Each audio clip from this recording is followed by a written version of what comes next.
Topik pembahasan yang pertama adalah pengertian RPP. RPP kepanjangan dari Rencana Pelaksanaan Pembelajaran. Menurut Mulyasa, RPP adalah rencana penggambaran prosedur dan manajemen pengajaran untuk mencapai satu atau lebih kompetensi dasar yang ditetapkan dalam standar kompetensi dan dijabarkan dalam silabus. Kemudian, menurut Permendikbud nomor 22 tahun 2016 tentang standar proses, RPP adalah rencana kegiatan pembelajaran tatap muka untuk satu pertemuan atau lebih. Jadi, dapat disimpulkan RPP yaitu suatu rencana atau prosedur pembelajaran yang harus disusun oleh guru sebelum melaksanakan suatu proses belajar mengajar demi ketercapaian proses pembelajaran yang diharapkan. Topik yang kedua yaitu komponen RPP. Permendikbud nomor 22 tahun 2016 tentang standar proses RPP terdiri atas komponen-komponen berikut. Yang pertama, ada identitas sekolah. Yang dimaksud identitas sekolah seperti nama satuan pendidikan, alamat, nama kepala sekolah, dan lain sebagainya. Yang kedua, ada identitas mata pelajaran, tema atau subtema. Itu berisi mata pelajaran yang akan diajarkan, kelas, dan lain-lain. Yang ketiga, ada kelas dan semester. Yang keempat, ada materi pokok. Materi pokok yang dimaksud yaitu pokok-pokok materi pembelajaran yang harus dipelajari siswa sebagai sarana pencapaian kompetensi dan yang akan dinilai dengan menggunakan instrumen penilaian yang disusun berdasarkan indikator pencapaian belajar. Yang kelima, ada alokasi waktu. Yang dimaksud alokasi waktu itu jumlah waktu yang dibutuhkan untuk ketercapaian suatu kompetensi dasar tertentu dengan memperhatikan minggu efektif per semester, alokasi waktu mata pelajaran per minggu, dan jumlah kompetensi per semester. Yang keenam, ada tujuan pembelajaran. Tujuan pembelajaran yang dimaksud yaitu deskripsi pencapaian 3 aspek kompetensi, yakni pengetahuan, keterampilan, dan sikap yang diperoleh murid dalam satu atau lebih kegiatan pembelajaran. Yang ketujuh, ada kompetensi inti. Kompetensi inti yaitu tingkat kemampuan untuk mencapai standar kompetensi lulusan yang harus dimiliki seorang peserta didik pada setiap tingkat kelas atau program. Yang kedelapan, ada kompetensi dasar dan indikator pencapaian kompetensi. Kompetensi dasar adalah sejumlah kemampuan yang harus dikuasai peserta didik dalam mata pelajaran tertentu sebagai rujukan penyusun indikator kompetensi.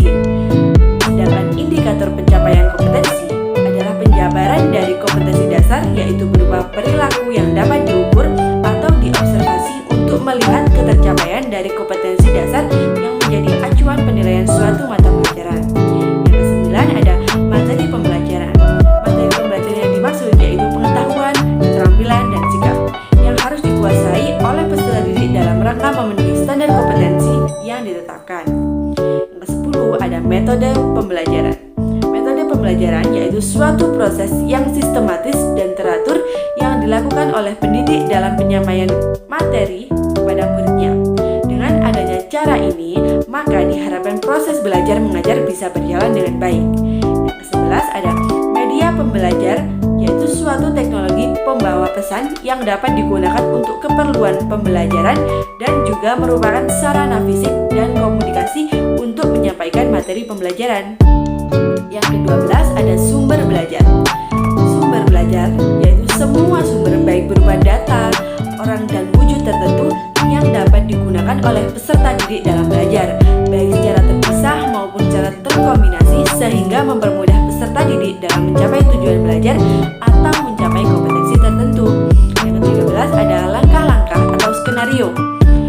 Langkah-langkah atau skenario pembelajaran yaitu urutan cerita yang disusun oleh seorang guru agar suatu peristiwa pembelajaran terjadi sesuai dengan yang diinginkan. Dan selanjutnya ada penilaian hasil belajar. Penilaian hasil belajar yang dimaksud yaitu proses pengumpulan informasi atau data tentang capaian pembelajaran peserta didik dalam aspek sikap, aspek pengetahuan, dan aspek keterampilan yang dilakukan secara terencana dan sistematis yang dilakukan untuk memantau proses kemajuan belajar dan perbaikan hasil belajar. Kemudian, yang selanjutnya ada penyederhanaan rencana pelaksanaan pembelajaran tentang komponen RPP. Berdasarkan Peraturan Permendikbud Nomor 22 Tahun 2016 tentang standar proses yang tadi, RPP merupakan rencana kegiatan pembelajaran secara tatap muka untuk satu pertemuan atau lebih. RPP yang digunakan merupakan pengembangan dari silabus untuk mengarahkan kegiatan pembelajaran peserta didik dalam upaya mencapai kompetensi dasar. Dari banyaknya komponen dalam pembuatan RPP yang telah saya sebutkan tadi, melalui kebijakan program Merdeka Belajar disederhanakan atau dipangkas menjadi 3 komponen inti yang dapat dibuat dalam satu halaman saja. 3 komponen inti meliputi tujuan pembelajaran, kegiatan pembelajaran, dan penilaian pembelajaran.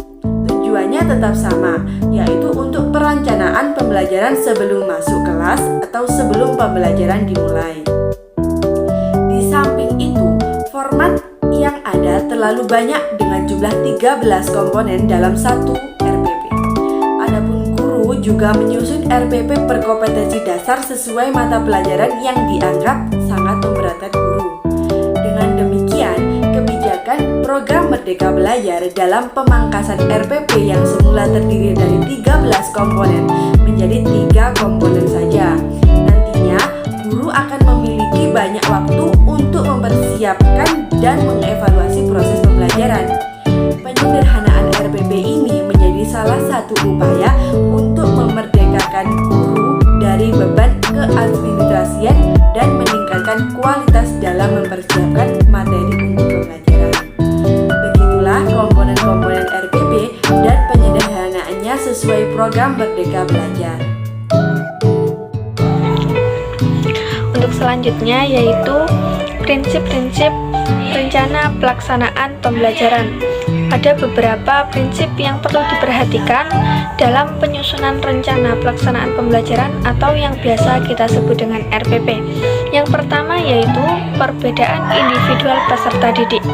Artinya, setiap peserta didik itu mempunyai potensi yang berbeda-beda, seperti dari kemampuan yang berbeda-beda, dan itu merupakan salah satu hal yang perlu diperhatikan. Contohnya seperti minat, motivasi belajar, bakat, emosi, gaya belajar, kebutuhan khusus, atau yang lain sebagainya. Untuk prinsip yang kedua yaitu mendorong partisipasi aktif peserta didik. Artinya RPP itu berhasil dalam melaksanakan pembelajaran di mana peserta didik itu dapat mengikuti pembelajaran dengan aktif atau percaya diri. Tentunya RPP itu juga sudah disesuaikan dengan prinsip yang pertama yaitu perbedaan individual peserta didik atau perbedaan potensi antar peserta didik. Yang ketiga yaitu pengembangan budaya membaca dan menulis, di mana peserta didik itu dapat memahami beragam bacaan dan dapat mengekspresikannya dalam bentuk tulisan. Selanjutnya yaitu pemberian umpan balik atau tindak lanjut. Kegiatan ini biasanya dilakukan setelah pemahaman materi, kemudian guru memberikan umpan balik atau berupa kuis, penguatan, dan juga remedial. Ada juga prinsip keterkaitan dan keterpaduan. Dan yang terakhir yaitu penerapan teknologi informasi dan komunikasi secara terintegrasi, sistematis, dan efektif sesuai dengan situasi kondisi. Artinya guru itu juga tidak boleh ketinggalan zaman, karena pada zaman ini semuanya itu sudah menggunakan teknologi yang maju. Jadi pembelajaran itu juga harus mengikuti perkembangan zaman, yaitu teknologi yang maju. Terima kasih. Untuk selanjutnya akan disampaikan oleh pemateri. RPP atau Rencana Pelaksanaan Pembelajaran yaitu acuan atau pegangan bagi guru dalam merencanakan pengajaran di kelas. Nah, landasan hukum RPP ini sudah jelas tertera yaitu di Permendikbud Nomor 22 Tahun 2016 yaitu tentang standar proses pendidikan dasar dan menengah. Namun sekarang ada perubahan baru dari Merdeka Belajar yang diluncurkan oleh Pak Menteri Pendidikan yaitu Pak Nadiem Makarim. Salah satu dari skema 4 pokok yaitu yang pertama ada USBN atau ujian berstandar nasional, kemudian ada UN ujian nasional, kemudian rencana pelaksanaan pembelajaran atau RPP, dan yang terakhir itu ada PPDB zonasi. Nah, salah satu skema 4 pokok ini yang berubah yaitu salah satunya rencana pelaksanaan pembelajaran yaitu atau penyederhanaan RPP. Dulunya di Permendikbud nomor 22 tahun 2016 dari 13 komponen yang dulunya wajib ada, sekarang muatan RPP hanya tinggal 3 komponen inti saja, yaitu dalam surat edaran Mendikbud nomor 14 tahun 2019 tentang penyederhanaan RPP, yaitu ada 3 komponen inti saja. Yang pertama ada tujuan pembelajaran, kemudian kegiatan pembelajaran, dan yang terakhir yaitu penilaian. Jadi apa akibatnya? Yaitu yang dulunya RPP yang berlembar-lembar sekarang hanya menjadi 1 lembar atau 1 halaman saja. Sebelum membuat RPP 1 halaman, Bapak dan Ibu guru ini harus menyiapkan bahan pembelajaran yaitu seperti buku guru. Nah, pembuatan RPP ini dikembangkan dari silabus yang mengarahkan kegiatan pembelajaran sesuai dengan kompetensi dasar atau KD. Setelah bahannya sudah lengkap, Bapak dan Ibu guru ini bisa memulai dengan menyusun format RPP 1 halaman. Dapat dilihat dari contoh RPP di atas, yaitu memuat 3 komponen inti, yaitu ada tujuan pembelajaran, kemudian ada kegiatan pembelajaran, dan yang terakhir yaitu penilaian. Di dalam RPP ini juga sudah ada identitas RPP, yaitu seperti nama sekolah atau satuan pendidikan, kemudian kelas atau semester, bab atau topik materi, hingga alokasi waktu. Nah, setelah ada formatnya, Bapak atau Ibu guru ini bisa langsung menyusun RPP 1 halaman. Nah, pada bagian identitas, Bapak atau Ibu guru bisa isi saja sesuai dengan nama, misal nama sekolahnya apa, kemudian kelas atau semester berapa, topik materi apa, hingga alokasi berapa JP. Nah, alokasi waktu ini harus disesuaikan dengan jadwal kegiatan dan jumlah pembelajaran. Nah, pada tingkat MI atau SD itu biasanya 5-7 JP, tergantung alokasi waktu setiap pembelajaran Bapak atau Ibu guru. Maka selanjutnya yaitu merumuskan tujuan pembelajaran. Nah, merumuskan tujuan pembelajaran ini harus merumuskan kemampuan berdasarkan kompetensi dasar. Kemudian menggunakan KKO atau kata kerja operasional yang harus dicapai oleh siswa, yaitu mencakup aspek sikap, kemudian pengetahuan, dan keterampilan. Nah, dalam merumuskan pembelajaran itu harus ada yaitu 4 unsur, yaitu dikenal dengan A, B, C, D. Yang pertama ada A, audience atau siswa yang dituju, behavior yaitu yang B, behavior yaitu kemampuan yang diharapkan, kemudian C, condition atau keadaan yang diperlukan, dan D atau degree yaitu tingkat kemampuan yang diharapkan. Nah, dari 4 unsur tadi, A, B, C, D itu tidak selamanya akan selalu urut A, B, C, D, tetapi bisa acak seperti D, C, B, A atau A, C, B, D, bisa acak. Nah, contohnya itu seperti dengan mengamati video, siswa dapat mendefinisikan Pancasila dengan benar. Nah, dengan mengamati video itu C atau condition, siswa sebagai audien atau siswa yang dituju, kemudian dapat mendefinisikan Pancasila itu B atau kemampuan yang diharapkan, dan dengan benar itu degree atau tingkat kemampuan yang diharapkan. Setelah merumuskan tujuan pembelajaran, yaitu selangkah selanjutnya merencanakan kegiatan pembelajaran.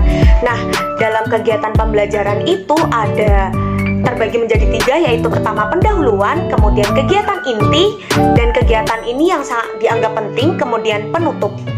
Di setiap bagian tersebut 3 tadi bisa disusun kegiatan apa saja yang dilakukan.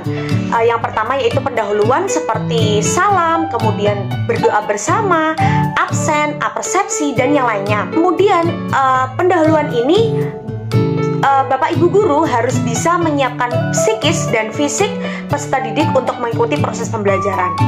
Yang selanjutnya yaitu Bapak Ibu guru bisa mengisi kegiatan inti. Nah, kegiatan inti ini dianggap penting karena kegiatan ini bertujuan agar siswa dapat mencapai tujuan pembelajaran. Nah, dalam kegiatan inti ini guru Bapak atau Ibu guru dapat menentukan model, kemudian metode, kemudian media, hingga sumber pembelajaran yang sesuai dengan karakteristik siswa. Nah, model-model pembelajaran ini sangat beraneka ragam seperti diskusi, problem based learning, kemudian pendekatan saintifik, numerasi, literasi, dan masih banyak lagi. Kegiatan yang terakhir yaitu penutup. Nah, kegiatan ini biasanya refleksi siswa dan guru untuk mengevaluasi, kemudian memberi umpan balik pada proses dan hasil pembelajaran. Nah, biasanya dilakukan dengan tanya jawab, kemudian memberi tugas untuk pertemuan selanjutnya. Setelah menyusun kegiatan pembelajaran, Bapak atau Ibu guru juga harus menentukan penilaian evaluasi. Nah, penilaian atau evaluasi ini terbagi menjadi 3. Ada 3 aspek yang dinilai, yaitu yang pertama ada aspek sikap, yaitu tindakan atau perilaku siswa dalam proses pembelajaran, baik itu sikap sosial ataupun sikap spiritual. Kemudian yang kedua ada aspek pengetahuan. Nah, aspek pengetahuan ini bertujuan untuk mengukur pengetahuan atau penguasaan siswa. Bisa dilakukan dengan tes lisan, kemudian tes tulis, bahkan penugasan. Kemudian yang terakhir yang dinilai yaitu keterampilan. Nah, keterampilan ini mengukur kemampuan berpikir atau kinestik siswa dalam menerapkan pengetahuan. Terima kasih dan cukup sekian. Semoga penjelasan tadi cukup jelas untuk membuat RPP 1 halaman atau RPP Merdeka Belajar atau kurikulum merdeka. Terima kasih. Wassalamualaikum warahmatullahi wabarakatuh.